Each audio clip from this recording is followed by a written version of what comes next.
ஒருத்தன் பேப்பரில் இது போட்டிருக்கான்.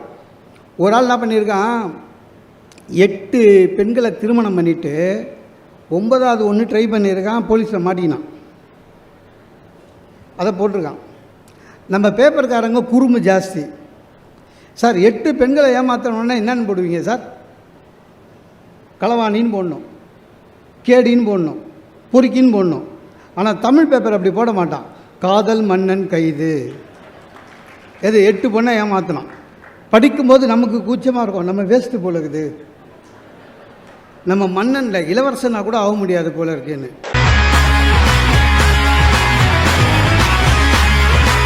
வணக்கம் நண்பர்களே, இந்த காணொளியில் நாம் எல்லோரும் நல்வழிகாட்டியாக விளங்கும் நகைச்சுவையின் நாயகன் மோகனசுந்தரத்தின் புது புது ஜோக்குகள், உண்மை சம்பவங்களோடு கலந்த சூப்பர் நகைச்சுவை பேச்சு உங்களுக்காக காத்திருக்கிறது.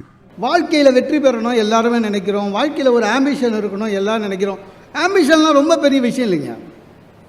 நிறைய பேர் தப்பாக நினச்சின்னு இருக்கான். ஒரு பெட்டி கடைக்காரங்கிட்ட போய் உன் ஆம்பிஷன் என்னன்னு கேளுங்களேன். சார் ஒரு டிபார்ட்மெண்டல் ஸ்டோர் ஆரம்பிக்கணுமா? கரெக்ட். ஒரு கிளர்க்கு கிட்ட போய் உன் ஆம்பிஷன் என்னன்னு கேளுங்களேன். சார் இந்த ஆஃபீஸில் ஜெனரல் மேனேஜர் ஆகணும். கரெக்ட், தப்பு இல்லை. ஆனால் உண்மையிலேயே நல்ல ஆம்பிஷன் எது தெரியுமா? எந்த மனிதன் சார் நான் வாழற ஒவ்வொரு நாளும் மகிழ்ச்சியாக இருக்கணும், அதுதான் என் ஆம்பிஷன் சொல்கிறானோ, அவன் தான் உண்மையிலேயே வாழ்க்கையை சரியாக வாழறான். நீங்கள் என்ன வேணாலும் இருங்க, மகிழ்ச்சியாக இருங்க. வாழ்க்கையில் வெற்றி அடையணும். எல்லாருமே வாழ்க்கையில் வெற்றி அடையணும். ஆனால் பிரச்சனை என்னென்னா, எது வெற்றின்னு நமக்கு தெரியல. இங்கே ஓடுறோம், அங்கே ஓடுறோம், அங்கே ஓடுறோம், அங்கே ஓடுறோம். எது வெற்றி? சார் நான் ஒரு கவர்மெண்ட்டில் கிளர்க் ஆகிட்டேன் சார், ரிட்டையர் ஆன பிறகு ஒரு சொந்த வீடு sir, retirement sir, pension sir, வெற்றி. சார் நான் நல்லா படிச்சுட்டேன் சார், அமெரிக்கா போயிட்டேன், அங்கேயே பெரிய சம்பளம், க்ரீன் கார்டு வாங்கிட்டேன், அமெரிக்காலே செட்டில் ஆகின, வெற்றி. என்ன பொறுத்த அளவுக்கு எது வெற்றி தெரியுமா? வாழ்க்கையில் நீங்கள் எப்போ ஜெயிக்கிறீங்க தெரியுமா? எப்போ உங்கள் குழந்தைகள் நான் வளர்ந்த பிறகு என் அப்பா மாதிரி இருக்கணும், என் அம்மா மாதிரி இருக்கணும்னு சொன்னாங்களோ, அப்போ தான் உண்மையிலேயே நீங்கள் வாழ்க்கையில் ஜெயிச்சிங்கன்னு அர்த்தம். உங்கள் குழந்தைங்களுக்கு நீங்கள் ரோல் மாடலாக இருக்கணும்.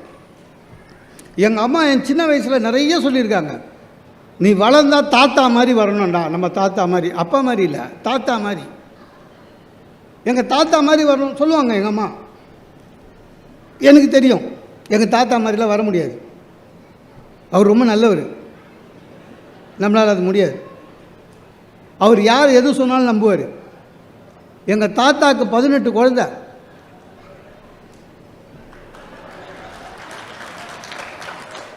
அதை தவிர அவர் போஸ்ட்மேனாக வேறு வேலை செஞ்சுக்கிறாரு. ஆமாம் சார், அப்போ டெலிவரிலாம் கரெக்டாக ஆகிருக்கு சார். எங்கள் தாத்தா யார் எது சொன்னாலும் நம்பிடுவீங்க, நம்ப மாட்டீங்க. ஒரு ஆள் என்ன பண்ணிக்கிறான் சார், எங்கள் தாத்தா கிட்டே வந்து இந்திரா காந்தியை நேரில் காமிக்கிறேன்னு எங்கள் தாத்தாவை வடக்கு கூட்டி போய் ஒரு மார்வாடி கிட்டே எங்கள் தாத்தாவே அடமானம் வச்சுட்டு போயிட்டான். எங்கள் தாத்தா அதே மார்வாடி கடையில் 2 வருஷம் வேலை செஞ்சு சம்பாரித்து அதுக்கப்புறம் வீட்டுக்கு வந்திருக்கார். ஒருத்தர் நம்மளை ஏமாத்தினான்னு கூட எங்கள் தாத்தாவுக்கு தெரியலையாம் சார். எங்கள் பாட்டிக்கிட்ட சொல்லியிருக்காரு, எனக்கு அப்போவே தெரியும் இந்திரா காந்தி என்னை பார்க்க மாட்டாங்கன்னு, அந்த அம்மா காங்கிரஸ், நான் டிஎம்கே அப்படின்னு இருக்கிறாரு. அவரை வச்சுட்டு நாங்கள் பண்ண அந்த மாதிரி வர முடியாது. ஆக வாழ்க்கையில் வெற்றினா நம்ம குழந்தைகள் நம்மளுடைய ரோல் மாடல், நாம் ரோல் மாடலாக இருக்கணும். இப்போ எனக்கும் ஒரு தலைப்பு கொடுத்துருக்காங்க, பொறுத்தார். எது தெரியும்? பொறுமை. இன்றைக்கி எது இல்லையோ அது. காலங்காலமாக எது குறைஞ்சின்னு வர்றது? பொறுமை. பொறுத்தார் பூமி ஆழ்வார். சார் வள்ளுவர் அதை பற்றி ரொம்ப சொல்லியிருக்கார். ஒருத்தனுடைய நிறைகுணம் என்பது அப்படியே நிற்கணும்னா பொறுமையாக இருக்கணும். பொறுமையாக இருக்கோமான்றது தான் இல்லை, பொறுமைன்றது இல்லைங்க. நிறைய பேர் பாருங்கள், உங்களுக்கு நம்மளே அப்படி நிறைய இருக்கும், நம்மளை சுற்றி இருக்கிறவனும் அப்படி தான் இருக்கும். ஃபர்ஸ்ட் ஆஃப் ஆல் பேசுனா கேட்க தயாராக இல்லை சார் எவனுமே. நிறைய கேரக்டர் நம்ம டெய்லி பார்க்குறோம் சார். நீங்கள் ஏதாவது பேச ஆரம்பிங்களேன், அவனும் பேச ஆரம்பிப்பான். அதாவதுங்க நேற்று பேப்பர் பார்த்தீங்களா, அதில் அப்படின்வான். நம்ம என்ன சொல்ல வரோம், அவன் என்னன்னு கேட்குறான், நம்மளை பேசவே விட மாட்டான், அவனே பேசின்னு இருப்பான். எதுலையுமே பொறுமை இல்லை, எதுக்குமே பொறுமை இல்லை. பொறுமை மட்டும் இருக்குமானால் நீங்கள் உங்கள் வாழ்க்கையிலே நினைத்த இலக்கை அடைவீர்கள், அதுதான் நிச்சயம். அதுக்கப்புறம் தான் உங்களுடைய உழைப்பு எல்லாம். முதல்ல பொறுமை இருக்கணும். யாருக்கிட்டையாவது இப்போல்லாம் ரொம்ப அநியாயமாயிட்டானுங்க. டைம் என்னன்னு கேட்டால் 8:40 முடிஞ்சு போச்சு. ஒரு கேள்வி ஒரு பதில் சொல்ல மாட்டான். சார் டைம் உனக்கு டைம் சொல்கிறதுக்கு தான் நான் மாற்றி கட்டினு வரலாம். இவ்வளோ வசனம் பேசுறதுக்கு டைமை சொல்லி தொலைக்கலாம். சொல்ல மாட்டானுங்க. அவ்வளோ ஈகோ. சில பேர் பார்த்துருக்கீங்களா, சாதாரணமாக பேப்பர் படிப்பான் சார், அதுலேயே பொறுமை இல்லாமல் பேப்பர்கிட்ட பேசுவான். பார்த்துக்கிறீங்களா? அரசாங்கம் ஏதாவது முடியாது, அதெல்லாம் முடியாது அப்படின்னா. ஒருத்தன் பேப்பரில் இது போட்டிருக்கான். ஒரு ஆள் என்ன பண்ணியிருக்கான், 8 பெண்களை திருமணம் பண்ணிவிட்டு 9வது ஒன்று ட்ரை பண்ணியிருக்கான், போலீஸில் மாட்டிக்கினான். அதை போட்டிருக்கான். நம்ம பேப்பர்காரங்க குறும்பு ஜாஸ்தி. சார் 8 பெண்களை ஏமாற்றணுன்னா என்னென்னு போடுவீங்க சார்? களவாணின்னு போடணும், கேடின்னு போடணும், பொறுக்கின்னு போடணும். ஆனால் தமிழ் பேப்பர் அப்படி போட மாட்டான். காதல் மன்னன் கைது. எது 8 பொண்ணை ஏமாற்றினான். படிக்கும்போது நமக்கு கூச்சமாக இருக்கும், நம்ம வேஸ்ட்டு போல இருக்குது, நம்ம மன்னனில் இளவரசனா கூட ஆக முடியாது போல இருக்குன்னு. இவன் படிச்சுட்டு பொறுமையாக போக வேண்டியதானே, குதிக்கிறான், பிபி அறுது. அந்த படித்து என்ன இருக்குது அந்த அளவு பொறுமை கிடையாது. இவனெல்லாம் என்கவுண்டரில் முன்னே தான் அந்த மாதிரி 8 பெண்களை கெடுக்குது ஆண்கள். இப்போ ஒரு அம்மா மாட்டிக்கிது, சத்தியான ஒரு அம்மா 52 ஆம்பளையை கல்யாணம் பண்ணிக்குது. ஆமாங்க, 52 நாட் அவுட்டு, போலீஸ் பிடிச்சிச்சு, இல்லைன்னா செஞ்சுரி வச்சுருக்கோம். அதனால் இவன் என்கவுண்டர் போடணும். பொறுமை. படிச்சியா? பொறுமை. யோசி. ஒன்றை வச்சுக்கினே நம்மளால் சமாளிக்க முடியலையே, இவன் எப்படா 8 சமாளிக்க? அந்த மாதிரி பார்க்க ஆரம்பி. ஏன் டென்ஷன் ஆகிற? சார் டாக்டர்கிட்ட போகிறான் சார். நம்மளோட பிரச்சனை என்ன தெரியுமா? எந்த இடத்துல போனாலும் பொறுமை கிடையாது. டாக்டருக்கு ஃபீஸ் கொடுக்குறோம், அதனால் போனோடனே ஃபஸ்ட்டு பார்க்கணும். எல்லா இடத்துலையும் ஒரு இது இருக்குது, சிஸ்டம் இருக்குது. ஒரு டோக்கன் வாங்கணும், ஒரு அப்பாயின்மெண்ட் வாங்கணும், நமக்கு முன்னால் ஆள் இருந்தாங்கன்னா நம்ம வெயிட் பண்ணணும். பொறுமையாக கிடையாதுங்க, ரிஸ்க்லெஸ்ஸாக இருப்பானுங்க. பார்த்துருக்கீங்களா? அவங்க லைஃப்பெல்லாம் எந்த காலத்துலையுமே லைஃப்பில் அமைதி கிடையாது, தூக்கம் வராது, எல்லாத்துலேயுமே டென்ஷனாக இருக்கிறது.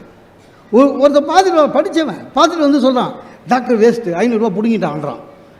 அவன் MD MCH படிச்சிருக்கான், பிடுங்கிட்டானா? ஏண்டாண்ணே, ஒரு தெர்மாமீட்டர் வச்சு பார்க்கல, ஒரு ஸ்டெத்தோஸ்கோப் வச்சு பார்க்கல, என்ன டாக்டர் அப்படின்னா? எனக்கு கூட கரெக்ட் தான் போல இருக்குது. ஏன்னா என்னடா உடம்புக்குன்னு, முட்டி வலின்னா. முட்டி வலிக்கு எதுக்குடா தெர்மாமீட்டர் வைக்கணும்? இவன் என்ன நினைக்கிறான் சார், 500 ரூபாய்க்கு எல்லாம் பண்ணணும். முட்டி வலிக்கு போனவனுக்கு தெர்மாமீட்டர் எதுக்கு? இவன் எதிர்பார்க்குறான். என்னைக்காவது நாம் க்யூவில் நின்று இருக்கோமா, இல்லை க்யூவில் அமைதியாக நின்று இருக்கோமா? அந்த அந்த அந்த நாகரிகமே இன்னும் வரல. க்யூவில் நிற்கிறது, ஒரு ப்ளீஸ் சொல்கிறது, ஒரு தேங்க்ஸ் சொல்கிறது ஒன்றுமே கிடையாது. எல்லாத்துலேயுமே ஒரு கோயிலுக்கு போங்க சார், கோயிலுக்கு போகிறோம், சாமி கும்பிட தானே போகிறோம், அதுக்குன்னு கொஞ்சம் டைம் ஒத்துக்கோ. அங்கே எதுக்கு அர்ஜென்ட்டு காமிக்கிற? ரொம்ப கஷ்டம் சார். சார் சிறப்பு தரிசனம்னு எப்போ வந்ததுங்க கோயிலில்? அதுக்கு காரணம் யார்? நம்ம தான். முன்னாடிலாம் சிறப்பு தரிசனமே கிடையாது, எல்லா தர்ம தரிசனம் தான் இருந்தது. நம்ம ஆளுங்க என்ன பண்ணுறது, கோயிலுக்கு போய் உடனே சாமி கும்பிடணும். அதனால் அந்த ஐயரை என்ன பண்ணுறது, சாமி சாமி சாமின்னு ஐயர் கண்ணில் படுற மாதிரி ஒரு 20 ரூபா சாமி சாமின்னா. அவர் பாவம் நல்லவராக தான் இருந்தார். 20 ரூபா பார்த்துட்டு வாங்கோ அப்படின்னாரு. அதுக்கப்புறம் யார் யார் ரூபா காமிச்சாலும் வாங்கோன்னாரு. கட்சியில் என்ன ஆயிடுச்சு, கவர்மெண்ட்டு அங்கே போகிறதுக்கு கவர்மெண்ட்டுக்காவது வரலான்னு ஆயிடுச்சு. நவகிரகம் சுற்றும் போது பார்த்துக்கிறீங்களா, இடிச்சிட்டு போகிறான் சார். எதுக்கு? நீ 9 சுற்று சுற்றவே வேணாம், கடகடன்னு சுற்றி எத்தனை நம்பர் சுற்றினான்னு அவனுக்கு தெரியாமல் சில பேர் ரிவர்ஸில் சுற்றி கழிக்கிறான் சார் சொல்லி. எல்லா இடத்திலும் பொறுமை இல்லாமல் இருக்கிறது. ஒன்றே ஒன்று சொல்கிறாங்க, எந்த நாட்டிலையும் இந்த மாதிரி நடக்காது சார். ஒரு பையனுக்கு கடவுள் மேலே நம்பிக்கையே இல்லை. இந்த பையன் ஜப்பான் பையன், சுத்தமாக நம்பிக்கை இல்லை. அவங்க பேரண்ட்ஸ் சொல்கிறாங்க கடவுள் இல்லை அப்படின்ட்டான். உடனே அவங்க பேரண்ட்ஸ் என்ன பண்ணாங்க, சர்ச்சுக்கு கூட்டிட்டு போய் ஃபாதர்கிட்ட, இவன் உல்ட்டாவாக இருக்கான், கடவுள் இல்லவே இல்லைன்றான், எந்த கடவுளும் இல்லைன்றான், மதம்லாம் கடவுளே இல்லைன்ட்டான் அப்படின்னு. ஃபாதர் சொன்னாலாம், நீ ஒரு 6 மாதம் அமெரிக்காவில் போய் இருப்போம் பண்ணார். அமெரிக்காவில் போய் இருந்தான், இருந்துட்டு வந்தான், ஃபாதரை பார்த்தான். இப்போ சொல்லு, கடவுள் இருக்காரா? இல்லை ஃபாதர். அப்படியா, சரி, நீ ஒரு 6 மாதம் சைனாவில் போய் இருப்போ பண்ணார். சைனாவில் போனான், ஒரு 6 மாதம் இருந்தான், வந்துட்டான். கடவுள் இருக்காரா? இல்லை. அப்போ நீ இந்தியா போ, ஒரு 6 மாதம் இருந்துட்டு வேணாம். சார் 5 நாளில் திரும்ப வந்துட்டான் சார். கடவுள் இருக்கார், கடவுள் இருக்கார்னா ஏன்னா அங்கே போய் பாருங்கள் டிராஃபிக்கை. இந்த டிராஃபிக்கை உயிரோடு இருக்கிறது பெரிய விஷயம், கடவுள் தான் காப்பாற்றுறாருன்னு. டிராஃபிக் ஜாம் ஆகிறதுக்கு யார் சார் காரணம்? நம்மக்கிட்ட இல்லாத பொறுமை தான். ஒருத்தர் பின் ஒருத்தர் போகணுன்ற ஒரு முடிவு பொறுமை இருந்ததுன்னா என்னைக்காவது டிராஃபிக் ஜாம் ஆகுமா? ஆகாது. நீங்கள் ஆள் இல்லாத ரயில் பாதை இருக்குல்ல, அது பார்த்துக்கிறீங்களா? அது வந்து இவ்வளோ பெரிய ராடு பார்த்துருக்கீங்களா? நீங்கள் இனிமேல் அதை கடக்கும் போது தயவு செஞ்சு பாருங்கள், அத்தனை பேர் ராடு நடுவில் வளைஞ்சிருக்கும். அது வளைச்சது யார்? நம்ம வண்டி எடுத்து போயிட்டு சைடாக போய் அது ஏன் போடுறான்? ட்ரெயின் வரப்போகுதுன்றது போகிறான். ஒரு 2 நிமிஷம் பொறுக்க முடியல, அது உள்ளே போய் மாட்டி. ஆக பொறுமையே இல்லாத போயிடுச்சு சார். பொறுமையாக இருக்கணும்னு வச்சுங்க. இன்றைய நிலைமையில் பொறுமையாக மகிழ்ச்சியாக இருக்கிறது வெறும் சாமியாக இருக்குதான். எத்தனை கேஸ் போடுங்க, கோச்சிக்கவே மாட்டுறான். போடு பார்த்துக்கிறேன்னு. அன்றைக்கி ஒரு சாமியார் கோர்ட்டுக்கு வர சிச்சா மாதிரியே வராரு. உள்ளே போய்ங்க ஜட்ஜி இவர் ஆசீர்வாதம் பண்ணுறாரு, மங்களம் உண்டாகட்டும். ஜட்ஜி பார்த்துட்டு சொன்னார், சாமி கேஸே உங்கள் மேலே அதுதான், ஆசிரமத்தில் மங்களம் உண்டாயிட்டாங்களாம். சிரிக்கிறார். ஜாமீன் வாங்கிட்டு சென்று வருகிறேன்னாரு. மறுபடியும் ஜட்ஜி சொன்னார், சாமி தப்பாக நினைக்காதீங்க, இந்த இடுகாடு, போலீஸ் ஸ்டேஷனு, கோர்ட்டு இங்கெல்லாம் வந்தால் போயிட்டு வரேன்னு சொல்லக்கூடாது பண்ணாங்க. அதுக்கு இவர் சொல்லியிருக்காரு, அது எனக்கு தெரியும், ஆனால் உங்களுக்கு தான் என்ன தெரியல, என் மேலே 17 கேஸ் இருக்குது, வந்து வந்து போகிற இடம் தான், விடுங்க அப்படின்னாரு. சார் நிதானம் இருக்கணும் சார், பொறுமை இருக்கணும் சார். யாராவது நம்ம வள்ளுவர் என்ன சொல்கிறாரு, யாராவது உன்னை இகழ்ந்தால் கூட பரவாயில்ல பொறுமையாக இருன்றார். எப்படி முடியும்? முடியணும். நான் அதை அனுபவத்தில் பார்த்துருக்கேன் சார். எங்கள் ஆஃபீஸில் சில்வர் ஜூப்ளிக்கு எல்லா அரேஞ்ச்மெண்ட்டு, பிரம்மாண்டமாக அரேஞ்ச்மெண்ட்டு. என்ன பண்ணிட்டார் ஜிஎம், நீ வந்து சீஃப் கெஸ்ட் டெல்லியிலேருந்து வந்தார், அவரை ரிசீவ் பண்ணு, ஹோட்டலில் போடு அப்படின்னாரு. ரைட்டுண்ணா. அடுத்த நாள் ஃபங்க்ஷன் அன்றைக்கி கார் பார்க்கிங் நீ இன்சார்ஜ். ஓகே. இல்லை என்ன ஆயிடுச்சுங்க, எல்லாரை விட எனக்கு தான் வேதனை அதிகம். நமக்குன்னு சொல்லி வச்சா மாதிரி வர சீஃப் கெஸ்ட்டு நைட்டு 2 மணி ஃப்ளைட்டில் வரான். ஏர்போர்ட்டில் போய் காத்துன்னு இருந்தேன். 2 மணிக்கு வந்தான். ஒரு 5 ஸ்டார் ஹோட்டலில் போட்டேன். தேங்காய் எண்ணெய் கிடைக்குமாண்ணா. 2 மணிக்கு வெளில போய் தேங்காய் எண்ணெய் வாங்கி கொடுத்தேன். நான் ஃபில்டர் காஃபி தான் குடிப்பேன், இந்த ஹோட்டலில் கிடைக்காத ஃபில்டர் காஃபினா கொல்லப்படாதீங்க சார். 5 மணிக்குன்னு வீட்டில் போயிட்டு ஒய்ஃபை எழுப்பி 5 மணிக்கு ஃபில்டர் காஃபி எடுத்துகிட்டு வந்து போய் கொடுத்தேன். அவ்வளோ வேலை செஞ்சேன். அடுத்த நாள் கார் பார்க்கிங். இந்த எந்த இடத்துலையும் பெண்களுக்கு வந்து எப்போவுமே ஒரு மரியாதை கூடுதல். ஃபங்க்ஷன்னா கூட எங்கள் ஆஃபீஸ் லேடிஸுக்கெல்லாம் பாருங்கள், நல்ல ஒரு வேலை கிடையாது, பல பட்டு போடுவேன். ஆஃபீஸ் செலவுலேயே பூ வாங்கியிருக்கோம், தலை ஃபுல்லாக பூ வச்சுக்கோம், எல்லாம் ஆஃபீஸ் செலவு. அவங்க செய்கிற ஒரே வேலை என்ன தெரியுமா சார், சீஃப் கெஸ்ட்டு வரும்போது குத்துவிளக்கு ஏற்று வரல, அதுக்கு அந்த மெழுகுவர்த்தி எதுவுமே கொடுக்கும் பாருங்க, அவ்வளோதான். எல்லா ஃபோட்டோலையும் அதுதான். என்ன பிரச்சனை ஆகிடுச்சு, நான் கார் பார்க்கிங்கில் வெந்து வேகாமல் நொந்து நூலாகி போனேன். எல்லாமே முடிஞ்ச பிறகு ஆல்பத்தை பார்த்த எம்டி என்ன பண்ணிட்டாரு, நான் ஃபங்க்ஷன் அன்றைக்கி லீவுன்னு நினச்சிருக்கிறாரு.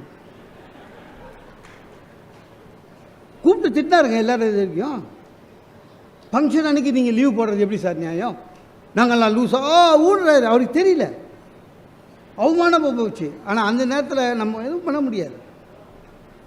ஆனால் நம்ம நிலைமை தெரியும். நான் வெளியில் வந்த பிறகு ஜிஎம் போய் சொல்லியிருக்காரு, சார் இருந்ததுலேயே அந்த ஆள் தான் ஜாஸ்தி வேலை செஞ்சான், விஐபியை கூட்டணும் தான், கார் பார்க்கிங்லேருந்து தான், அதனாலேயே வந்து எந்த ஃபோட்டோலேயும் அவர் இல்லைன்னு. நம்ப மாட்டீங்க, பொறுமை காத்ததன் விளைவாக அந்த எம்டி மறுபடியும் கூப்பிட்டு, எம்டி என்கிட்ட சாரி கேட்டது மட்டும் இல்லை, ஒரு இன்க்ரிமெண்ட்டுக்கு தூக்கி கொடுத்தாரு. பொறுமை என்பது உண்மையிலேயே உங்களுக்கு யாராவது திட்டினா கூட சரி, உங்களுக்கு பயம் கண்டிப்பாக பணம் வரும் சார். பொறுமையாக இருக்கணும் சார். எல்லாத்துக்கும் கோச்சிக்க முடியாது. அதுவும் 20-24 வயசில் 25-30 வயசில் நம்மளுக்கு கல்யாணம் ஆகுது வச்சுங்க. அப்போல்லாம் நம்ம எவ்வளோ ரத்த சூடு, பொறுமை கிடையாது, டீனேஜ், எல்லாத்துக்கும் கோபம் வரும். கோவப்படக்கூடாது. நம்ம நிறைய பேர் கோவப்படுறதில்ல. இப்போ எனக்கு கல்யாணம் ஆச்சுங்க,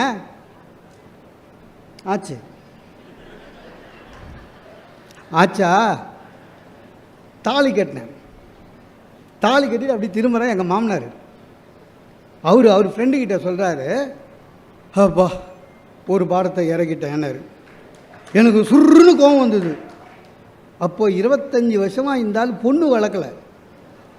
ஒரு பாரம் கல் வச்சின்னு எவனாவது இழிச்சம் வாங்கி வந்தால் அவன் தலையில் கட்டிடலான்னு வெயிட் பண்ணிக்கிறான். நம்ம மாட்டிக்கணும் சார். கோபம் வருது சார். அந்த நேரத்தில் எழுந்து யாரை சொன்னாய், பொறுமை. அப்போ ஒன்றும் தெரியாது. புது வேட்டி, புது சட்டை, இந்த கையில் இதெல்லாம் போட்டு, மோதிரம் போட்டு, செயின் போட்டு, மாலை போட்டு, பலியாடு மாதிரி கூட்டி போவாங்களே. அப்போ நம்மளுக்கு ஒன்றும் தெரியாது. ஃபஸ்ட்டு கல்யாணமா, ஒன்றும் புரியல. அப்படியே நேராக போயிட்டு எங்கள் மாமனார் காலில் விழுந்து எழுந்தவுடனே அவர் சொன்னார், மாப்பிள்ளை என் பொண்ணை நான் குழந்த மாதிரி வளர்த்துருக்கேன்னு. மறுபடியும் சுருன்னு ஏறுது. அப்போ எங்கள் வீட்டில் என்ன மாடு மாதிரியா வளர்த்தாங்க? டாய், உங்கள் வீட்டில் பொம்பளை குழந்தை, எங்கள் வீட்டில் ஆம்பளை குழந்தை. பொறுமை. எல்லாத்துக்கும் கோச்சிக்கினாக்கா வாழ்க்கை சரியாக வராது சார். எல்லாத்துக்குமே அப்படி தான். நமக்கு பொறுமை இருந்தது வச்சுங்க, எல்லாத்துலேயும் ஜெயிக்கலாம். சின்ன சின்ன விஷயம். காலையில் பஸ்ஸில் ஏறுறோம் சார், சில்லறை இல்லை, கவர்மெண்ட் பஸ்ஸு, 500 ரூபா நிட்டுறீங்க. கண்டக்டர் என்ன பண்ணுவார்? ரொம்ப நாகரிகமாக இறங்கிடுங்கன்னு சொல்லுவார். இல்லை, உடனே நீங்கள் சில்லறை நீ தான் எடுத்துனோன்னா பொறுமை. ஒன்றும் இல்லைங்க, ரொம்ப கோபமே பட வேணாம். அதே கண்டக்டர்கிட்ட, சார் சில்லறை இல்லை, 500 ரூபா கிட்ட உங்களுக்கு தெரியும், எனக்கு உங்கள்கிட்ட சில்லறை இருக்காதுன்னு தப்பாக நினச்சிக்காதீங்க, இந்தாங்க டிக்கெட்டை கொடுங்க. எனக்கு 500 ரூபாய்க்கு முன்ன பின்ன இருந்தால் கூட பரவாயில்ல, சில்லறை கொடுங்க. நீங்கள் அந்த மாதிரி ரொம்ப பொறுமையாக ஹேண்டில் பண்ணுங்களேன். கண்டிப்பாக சொல்கிறேங்க, நீங்கள் இறங்கிறதுக்குள்ளே கரெக்டு சில்லறையே கண்டக்டர் கொடுப்பாரு. உங்களுக்கு எதிர்த்து ஒரு வாசம் பேச மாட்டார். அதுக்கு காரணம் என்னென்னா நீங்கள் காட்டிய பொறுமை. சில பேர் பேங்க்கில் போய் குதிப்பான். 1 மணிக்குள்ளே டிடி எடுக்கணும். 1லேருந்து 2 மணி வரையும் லஞ்ச் டைம் பேங்க்கு. நமக்கு நம்ம வேலை ஆகணுங்க. 12:45 உள்ளே போகிறோம், பேங்க்கில் லஞ்சுன்னு போட்டு வச்சுக்கிறான். நீங்கள் அங்கே போய் ரூல்ஸ் பேச முடியாது. போடா அப்படின்வாங்க. போய் கெஞ்சணும், தப்பு இல்லை. ஒரு பொறுமை இருந்ததுனாலே போதுங்க. இப்போ நமக்கு மேலே அதிகாரியாக சொல்லுவான் தெரியுமா, பார்த்துக்கிறீங்களா? என்ன மாதிரி ஒரு நல்லவன் இங்கே உண்டா ஆஃபீஸ்லன்னுவான். இருச்சலாக இருக்கும். ஏன்னா நமக்கு தெரியும் அவன் பக்கா கேடின்னு. சொல்ல முடியுமா? பொறுமை. சார் உங்களுக்கு தெரியாதா சார்? அவ்வளோதான். அப்போ அவனுக்கு புரிஞ்சிடும். மகாகவி பாரதி சொல்கிறான், யோகம் யாகம்லாம் வேற, ஊருக்கு உழைப்பது யோகம், நலம் ஓங்கிடுமாறு பணி செய்தல் யாகம், போருக்கு நின்றிடும் போதும் மனம் பொங்கல் இல்லாத அமைதி மெய்ஞானம். பொறுமையாக இருக்குது தான் மெய்ஞானம். பொறுமையாக இருக்கணும் சார். பொறுமையாக இருந்தால் தெய்வம். ஒரு ஊரில் தேர் விழா நடக்குது. தேர் 4 மாட வீதி சுற்றிட்டு நிற்கிது. அந்த பக்கத்தில் ஒரு கார்ப்பரேஷன் லாரி போகுது, குப்பை வண்டி. இந்த கார்ப்பரேஷன் லாரி தேரை பார்த்தது, உனக்கு வந்த வாழ்வு பாருந்துச்சு. ஏன்னா என்னென்ன இந்த ஜனங்க இருக்காங்களே ரொம்ப நன்றி கெட்டவனுங்கச்சு. யார்? குப்பை லாரி. ஏன்னா ஆமாம், நீ 364 நாள் அமைதியாக இருக்க, பொறுமையாக. ஒரே நாள் தான் சுற்றி வர. நான் 365 நாளும் ராத்திரி பகலும் காலையில் சாயங்காலம் ஒவ்வொரு தெருவுக்குள்ளே போய் குப்பை எடுத்துனுக்கிறேன். ஆனால் இந்த ஜனங்க ரொம்ப நன்றி கேட்டவனுங்க. என்னென்னா, உன்னை பார்த்தா கும்புறான், நீ வருஷத்துக்கு 1 நாள் தான் வர.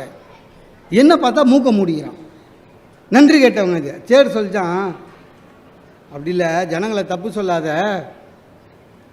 364 நாட்கள் பொறுமையாக காத்திருந்ததனால் என் உள்ளே தெய்வம் நின்றது. அதனால் மக்கள் என்னை கும்பிடுகிறார்கள். 365 நாளும் வந்தாலும் உன் உள்ள குப்பை இருக்குது, அதனால தான் மக்கள் மூக்க குடிக்கிறார்கள். பொறுமை காலுங்கள், தெய்வம் உங்களிடம் குடிபுகும். பொறுமை இல்லைன்னா குப்பை தான். பொறுமை வேணும் சார். நிறைய பேருக்கு பொறுமை கிடையாது சார். பக்குவப்படுதல் வேற, பதப்படுத்துதல் வேற, ரெண்டுத்துக்கு வித்தியாசம் இருக்குது. ஒரு மாங்காவை எடுத்துன்னு வாங்களேன், ஃப்ரிட்ஜில் வைங்க, 2 நாள் கழித்து பாருங்கள், மாங்காவாகவே இருக்கும், கெட்டு போயிடாது மாங்காய். ஆனால் மாங்காவாகவே இருக்கும். அது பக்குவப்படுத்துவதல்ல, பதப்படுத்துவது. அதே மாங்காவை வீட்டில் காத்தோட்டமாக ஒரு டைனிங் டேபிள் மேலே வைங்க, அடுத்த நாள் மாம்பழமாக மாறிடும். ஆக நம்முடைய பொறுமை எந்த அளவுனா உங்களுடைய மனதை பக்குவப்படுத்தும். பொறுமை இல்லை என்றால் நீங்கள் பதப்படுத்துவது தான் ஒன்று. யாராக இருந்தாலும் சரி சார். அதாவது சுவாமி விவேகானந்தர் வந்து நம்ம இவ்வளோ சொல்கிறோம், அமெரிக்காவுக்கு போனார், பிரதர்ஸ் அண்ட் சிஸ்டர் சொன்னார், எல்லாம் கரெக்டு. ஆனால் விவேகானந்தர் போனதே ஒரு தப்பான நாள். அங்கே ஆக்சுவலாக மாநாடு நடக்குது செப்டம்பரில். விவேகானந்தர் தவறுதலாக ஜூலையிலே போயிட்டார். ஜூலையிலே போயிட்டார், செலவுக்கு காசு கிடையாது, கொண்டு போன லெட்டரை தொலைச்சிட்டாரு. கடும் குளிர் அமெரிக்காவில், தங்க முடியல. அவர் எழுதுகிறாரு, ஒரு 100 முறையாவது யோசித்து இருப்பேன் திரும்பி விடலாம் இந்தியாவுக்கு என்று. ஆனால் நான் பொறுமை காத்ததன் பலனை இன்று அனுபவிக்கிறேன். இல்லை என்றால் இந்த வெற்றி என்னை அடைந்திருக்காது. சுவாமி விவேகானந்தர் பொறுமையாக இருக்கணும். உடனே திரும்பி வந்திருந்தார்னா இன்றைக்கி நம்மளுக்கு விவேகானந்தர் தெரிஞ்சிருக்காது. பொறுமை நிறைய பேருக்கு அது இல்லை. யார் எதை சொன்னாலும் சரி சார், கொஞ்சம் ஒரு நிமிஷம் பொறுமையாக இருங்க போதும். யார் எதை சொன்னாலும் சரி, கொஞ்சம் பொறுமையாக இருக்கணும். இந்த உலகத்தில் நிறைய விஞ்ஞான கண்டுபிடிச்ச ஒரு எடிசன் இல்லையா, அவரை பார்க்க ஒரு பெரிய மனுஷன் போனார். அவரும் சயின்டிஸ்ட்டு. அவர்கிட்ட போய் நீங்கள் 1000க்கு மேலே கண்டுபிடிச்சிருக்கீங்க, நான் கூட ஒன்று கண்டுபிடிச்சிருக்கேன்னாரு. என்னென்ன? ஒரு என்ஜின் கண்டுபிடிச்சிருக்கேன், அதை வச்சா அது ஓடும். எடிசன் சொல்லியிருக்காரு. எது எவ்வளோ பெரிய ஆராய்ச்சியாளர், அவர் சொல்லியிருக்காரு அதெல்லாம் ஓட முடியாது. ஒன்று ஒரு பொருளை இழுக்கணும், இல்லை தள்ளணும், தானாக போகாது. ஒரு 5 நிமிஷம் பொறுமையாக இருந்து சொல்கிறது அறிவாளியாக இருந்தால் கூட பரவாயில்ல, சொல்கிறத இந்த காதில் வாங்கிட்டு பொறுமை காத்து அந்த முயற்சியை சற்றும் விடாமல் வெற்றி கண்டவர் தான் ஃபோர்டு. அவரால் தான் கார் கண்டுபிடிச்சி. இன்றைக்கி உலகத்தில் எங்கேயாவது ரோடு இருக்குதுன்னா அது ஃபோர்டால் தான். ஆக எதுவாக இருந்தாலும் சரி, உங்களுக்கு வெற்றி வேண்டுமா, பொறுமை இருக்கணும். பொறுமை இருந்துட்டால் போதும். நிறைய பேருக்கு சாமி கும்பிட்றதுலே பொறுமை கிடையாது சார். கேட்டதும் கொடுப்பவனே கிருஷ்ணா கிருஷ்ணான்னு ஒரு 6 மாதம் இவன் கேட்டதை கொடுக்கலன்னா கிருஷ்ணரை மாற்றிடுறான். என் ஃப்ரெண்டு ஒருத்தர் இருக்கான், ஒரு 6 மாதம் இந்த கோயிலுக்கு போவான், 6 மாதம் சிவன் கோயிலுக்கு போவான், 6 மாதம் திருவண்ணாமலைக்கு போவான், 6 மாதம் ராகவேந்தர் ஆடுவான், 6 மாதம் பாபா ஆடுவான், மாறிக்கினே இருக்கும். என்ன பொறுமை கிடையாது. தெய்வத்தை பார்ப்பதில் கூட பொறுமை கிடையாது. அந்த மாதிரி இருந்ததுன்னா ரொம்ப கஷ்டம் சார். பொறுமை இருந்தது வச்சிங்களேன், எல்லாம் நடக்கும். பொறுமை இல்லாதவங்க தான் என்ன பண்ணுறதுன்னு தெரியாது. சில பேர் வாழ்க்கை விலங்குலன்னு பேர் மாற்றிக்கிறாங்க சார், ரொம்ப அநியாயம். அதெல்லாம் நினச்சது நடக்கலை, என் பேர் ராசி இல்லை சார், நான் எப்படி ராசி இல்லாமல் போவான், உனக்கு வச்ச பேர் இத்தனை நாள் ராசியாக இருந்தது. இந்த மாதிரி ஆளுங்களை ஏமாத்துறதுக்குன்னே நிறைய பேர் சுற்றி நிற்கிறான் சார். விஞ்ஞானம் நம்மளுக்கு நேமியாலஜி ரேடியாலஜி எல்லாம் கண்டுபிடிச்சி கொடுத்துருக்கு. நேமியாலஜின்னு வச்சுருக்காங்க சார், யார் போனாலும் பேரை மாற்றிடுவான். என் ஃப்ரெண்டு ஒருத்தன், அவன் பேர் ராம். ராமை விட நல்ல பேர் இருக்கா சார், அவனுக்கு போயிருக்கான். பேர் என்ன? ராம். ராமுக்கு என்ன இனிஷியல்னு கேட்டிருக்கான். உலகம் ஃபுல்லாக ராமுக்கு இனிஷியல் ஆர்ஏஎம் தான். அதுக்கு அவன் சொல்லியிருக்கான், உன் ஜாதகப்படி அது தப்பு, நீ என்ன பண்ணுற 2 6 3 A 3 M, உன் ஜாதகத்துக்கு அவ்வளோ எழுத்து வேணும். நம்ப மாட்டீங்க, என் ஃப்ரெண்டு இப்போ அப்படி தான் எழுதுகிறான். பேங்க்கு செக்கெல்லாம் கூட அப்படி தான், 2 6 3 A 3 M. மென்டல் இல்லை. நானே போனேன் அந்த ஆளுக்கிட்ட, என் பேர் மோகன சுந்தரான்னு. நல்லா இருக்கு. அப்போ நான் கூட பெருமையாக நினச்சேன், நம்மளை தெரியுது போல இந்த ஆளுக்கு ஒரு வேளை தப்பாக சொல்லிட்டாங்கன்னா நம்ம வெளில மீட்டிங்கில் சொல்லிட்டோன்னு பயப்படுறான். அவனா பயப்படுவான். அடுத்த கேள்வி என்ன கேட்டான், இன்ஷியல் என்னான்னா எஸ்ன்னு மாற்றிருக்கான். எங்கள் அப்பா எனக்குன்னு விட்டு போனது 2 லட்ச ரூபா கடனும் இன்ஷியலும் மாற்றி 2 தான். எல்லாமே அப்படி தான். பொறுமை வேணும். பொறுமை இல்லாதவங்க தான் இந்த விதி மேலே பழிய போடுறது. எல்லாத்திலுமா விதி. சார் பந்தியில் உட்காந்துக்கிறான், பச்சடி போட்டுன்னு வரான். இவனுக்கு போடல, மறந்துட்டான். அவனா வாய்க்கால் வரப்பு தகராறான்னா இவனுக்கு போடாமல் அடுத்த இலையிலேருந்து போட்டு போயிட்டான். பச்சடி தானே, வாழ்க்கையில் பச்சடி சாப்பிட்டது இல்லையா, பார்த்தது இல்லையா? ஆனால் 5 லட்ச ரூபா திருட்டு போன மாதிரி அப்படியே அது பார்த்துக்கிறீங்களா? பரிமாறுறவனையே பார்ப்பான் பச்சடிக்கு. இல்லை பக்கத்தில் இருக்கிறவன் என்ன பண்ணுவான், சும்மா இருக்க மாட்டான், பச்சடி போடல போருக்கு அது இவன் சொல்கிறான். ஆமாம் சார், என் விதி, நான் எங்கள் அம்மாவுக்கு 5ஆவது பிள்ளை, முதல் பிள்ளையாக இருந்தால் பிரதமர் ஆகிடுவியா டை, அப்பவும் பச்சடிக்கு அப்படி தான் பார்த்துன்னு போகிறேன். எதுக்கு எது சார்? ஒரு குடும்பம் வெற்றிகரமாக அமைய வேண்டும் என்றால், நம்ம குடும்பம் வெற்றிகரமாக அமைய வேண்டும் என்றால் 1 மினிட் பொறுமை. ஒரே நிமிஷம், ஒரு நிமிஷம், எந்த பிரச்சனையாக இருந்தாலும் 1 நிமிஷம் மட்டும் பொறுமையாக இருந்துருங்களேன், பிரச்சனையே கிடையாது சார். ஒரு அப்பா பேப்பர் படிச்சுட்டு இருக்காரு, ஒய்ஃபு காஃபி எடுத்துகிட்டு வந்து வைக்குது. எப்போவுமே ஒய்ஃபுங்க காஃபி எடுத்து வச்சுட்டு கிளம்பிடுவாங்க, நம்மளே பார்த்து குடிச்சிடணும். குடிக்கும்போது நான் நிறைய வாட்டி குடிக்கும்போது சூடாக இருக்குது அப்படின்னு ஒரு வார்த்தை கேட்டேன்னா உள்ளேருந்து குரல் வரும், ஆத்திக்கங்க அப்படின்னு. சூடே இல்லை, வச்ச உடனே குடிச்சிருக்கணும், எல்லாத்துக்கும் பதில் ரெடியாக இருக்கும். உள்ள ஒரு அம்மா காஃபி எடுத்துன்னு வந்து வச்சுது, இந்த பேப்பரை இப்படி திருப்பினான் சார். இவரோட பொண்ணு ஓடி வந்து இடிச்சிடுச்சு டேபிளை, காஃபி கொட்டிடுச்சு. இதுதான் இன்சிடெண்ட்டு. நாயே நாயே கண்டில்ல, 1 நிமிஷம் பொறுமை இல்லாமல் திட்டின வச்சுங்களேன், அந்த பொண்ணு அன்றைக்கி காலையில் அந்த டே முடிஞ்சு போச்சு. அம்மா வெளில வரா, அதை வச்ச உடனே குடிச்சிருந்தான், உங்களுக்கு அறிவில்லையான்னு வாவோ, முடிஞ்சு போச்சு. நீ வச்சேன்னு எனக்கு சொல்கிறதானே, முடிஞ்சு போச்சு. சார் 1 நிமிஷம் பொறுமையாக இருக்கணும் சார், 1 நிமிஷம். அது யார்? நம்ம குழந்தை. 1 நிமிஷம் மட்டும் நீங்கள் பொறுமையாக இருந்தால் உங்கள் வாயில் வர வார்த்தை ஆட்டோமேட்டிக்காக மாறும். அந்த பொண்ணு பாப்பா ஊற்றிட்டோன்னா பக்குன்னு ஆயிடுச்சு, அப்பாவோட காஃபி ஊற்றிட்டுமேனு. உடனே அந்த 1 நிமிஷம் பொறுமைக்கு அப்புறம் என்ன சொல்லுவான், விடுப்பா விடுப்பா, காலைல அடிபட்டுதாடா, அடி இல்லைல்ல, போ போ போ போ. ஒய்ஃபு உள்ளேருந்து வருவாங்க, ஒய்ஃபுக்கிட்ட நம்ம என்ன சொல்லுவோம், வச்ச உடனே குடிச்சிருக்கணும், பாப்பா இடிச்சிருச்சு சொல்லியிருக்கணும். ஒய்ஃபு என்ன சொல்லுவாங்க, நீங்கள் குடிக்கிற வரையும் நின்று டம்ளர் எடுத்து போயிருக்கணுங்க, தப்பு பண்ணிட்டேன். சார் 1 நிமிஷம் பொறுமை ஒரு குடும்பத்தில் காலையில் ஏற்படுகிற ஒரு பெரிய பிரச்சனையை மாற்றுகிறது என்று சொன்னால், அப்போ மொத்தமாகவே பொறுமையாக இருந்தோம்னா, பொறுமை வேணும் சார், பொறுமை வேணும். 1 நிமிஷம் யோசித்தா போதுங்க, பெரிய பெரிய வெற்றி அடையலாம். ஒரு சிங்கம் கரடி நரி 3 பேரும் ஃப்ரெண்ட்ஸு வாக்கிங் போகிறாங்க. கரடியும் நரியும் சிங்கத்தை பார்த்து சொல்லிச்சு, கொஞ்சம் பசிக்குது, ஏதாவது பண்ணுங்களேன் அப்படின்னு. சிங்கம் இரு ஏதாவது மாட்டோன்னு புலி வந்து புலியை பார்த்தோன்னே சிங்கம் ஓடி போய் ஒரே அடிச்சு புலியை கொண்டு வந்து அது போராடி ஜெயிச்சு எத்தனை வருதுல்ல, கொஞ்சம் டயர்ட் ஆகிடுச்சு. கரடியை பார்த்தது, 3 பேருக்கு சரியாக ஷேர் போடு அப்படின்னு. இந்த கரடி 1 நிமிஷம் யோசனை பண்ணியிருக்கணும், பண்ணாமல் என்ன பண்ணிச்சு, சிங்கம் ஒரு வார்த்தை சொல்லிச்சுல, என்ன 3 பேருக்கு சரியாக ஷேர் போடுன்னு. அதனால் 3யும் கரெக்டாக ஒரே அளவாக 3.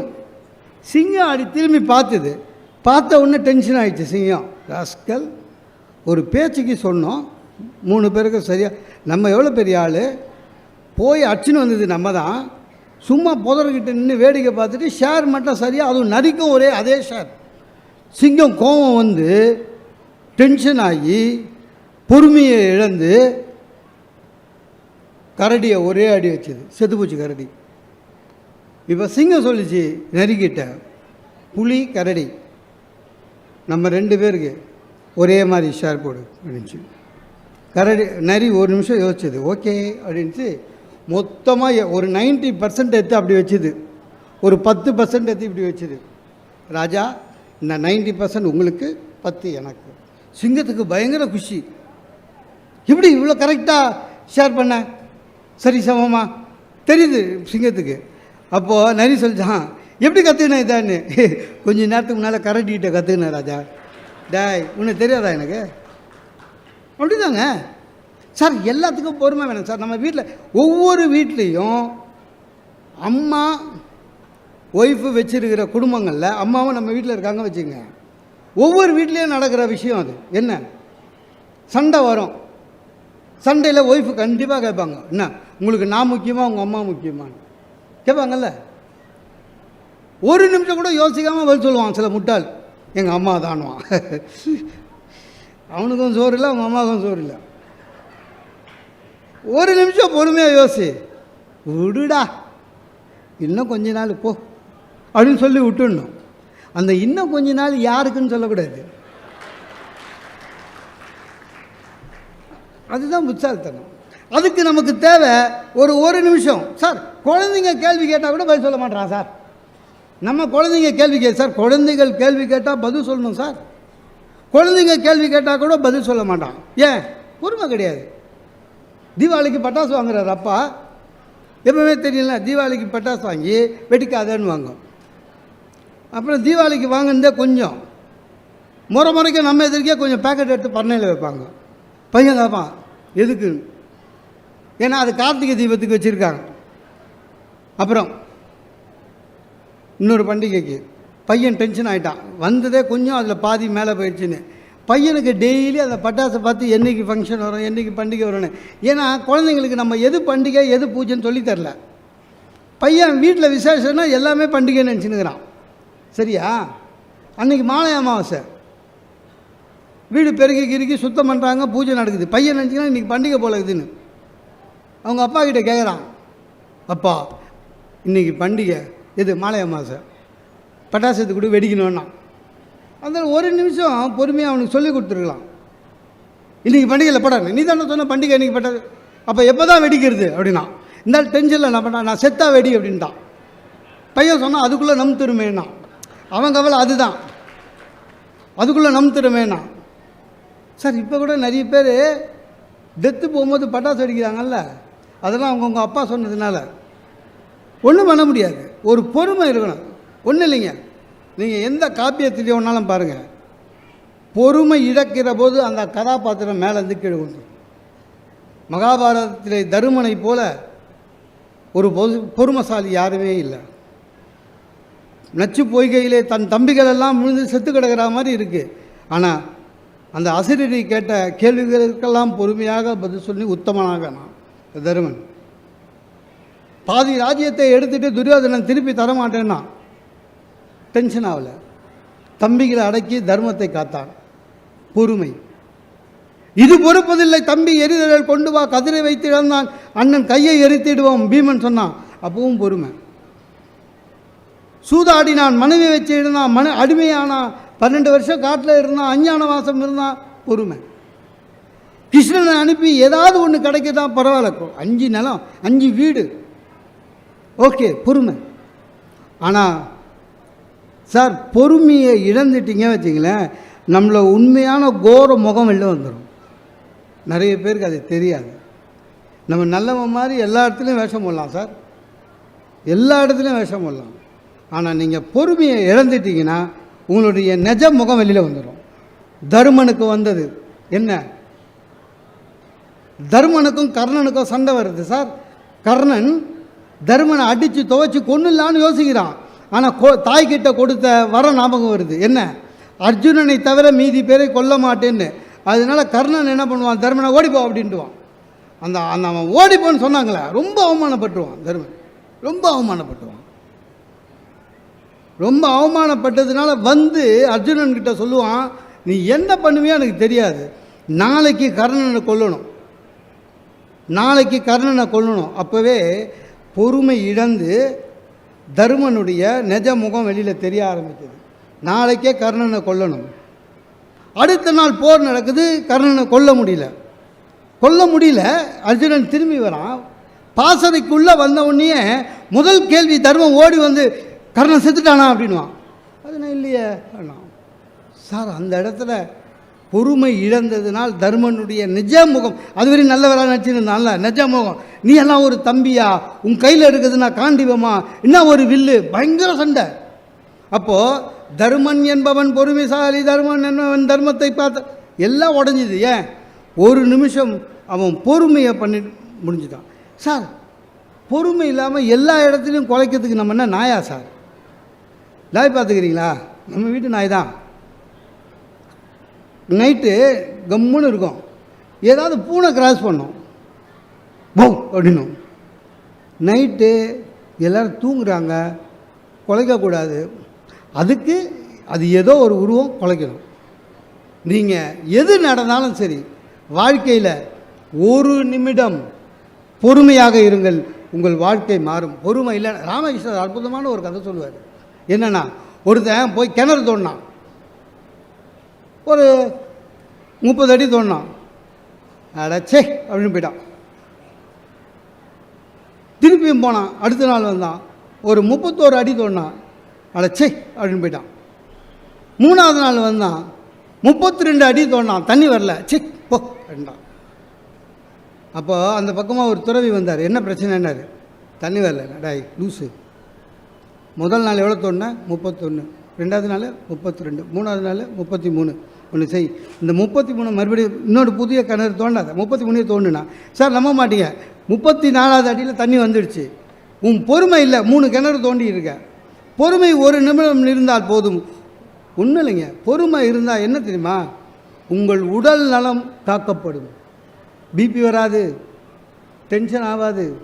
பொறுமையாக இருந்தீங்கன்னா கோபம் வராது. கோபம் தானே எல்லாத்துக்கும். ஆக உடல் நலம் காக்கலாம். 2வது உங்கள் மனநலம் காக்கலாம். ஞாபகம் வச்சுக்கோங்க. ஒரு மனிதன் ஆரோக்கியமாக இருக்கிறான் என்று சொன்னால், யுஎன்ஓ சொல்லுது, ஆரோக்கியம் என்பது வெறும் உடம்பு சம்பந்தப்பட்டதல்ல, உள்ளமும் சம்பந்தப்பட்டது. ஆக உள்ளமும் உடலும் ஆரோக்கியமாக இருக்க வேண்டும் என்றால் நீங்கள் பொறுமையை காருங்கள். நாளையிலிருந்து இப்போவே நீங்கள் நிறைய பேர் நினைக்கிறேன், சே எப்போ முடிப்பான்னு தெரியலையேன்னு. கொஞ்சம் பொறுமையை இழப்பீங்கல்ல. அதனால் நாளையிலிருந்து எப்பொழுது டென்ஷன் வராமல் இருந்தால் ஒரு நிமிடம் பொறுமையை காத்திருங்கள். உங்கள் வாழ்க்கை வளமாகும். வாய்ப்புக்கு நன்றி பாராட்டி விடைபெறுகிறேன். நன்றி. இந்த பேச்சு உங்களுக்கு பிடிச்சிருந்தா லைக் பண்ணுங்கள், ஷேர் பண்ணுங்கள், சப்ஸ்கிரைப் பண்ணுங்கள்.